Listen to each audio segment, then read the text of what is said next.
ఒక కథలో ఒక సాధువు ఒక కుక్కని, నీ దగ్గర 5 నచ్చని గుణాలు ఉన్నాయి. 1, నువ్వు ఎప్పుడు గోడపైనే ఉచ్చపోస్తావు. 2, భిక్షగాళ్లను చూసి అరుస్తావు. 3, వెళ్తున్న వాహనాల వెంట పరిగెడతావు. 4, రాత్రుళ్ళు నిద్రపోకుండా అరుస్తావు. 5, ఎవడు భోజనం పెట్టినా అది దొంగ వెదవైనా తోక ఊపుతావు. ఎందుకలాగా అని అడుగుతాడు.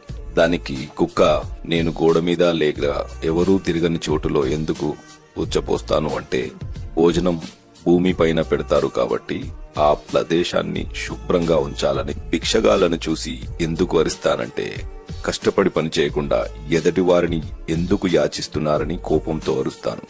వెళ్తున్న వాహనాల వెనకాల ఎందుకు పరిగెడతానంటే, అతి వేగంగా వెళ్లడం వల్ల ప్రమాదమే కాని ఎలాంటి ఉపయోగం ఉండదని చెప్పడానికి. రాత్రుళ్ళు ఎందుకు అరుస్తానంటే, నిశ్శబ్దంగా నిర్మానుషమైన ఈ చీకటిలో నేను మీకు తోడుగా ఉన్నాను, మీరు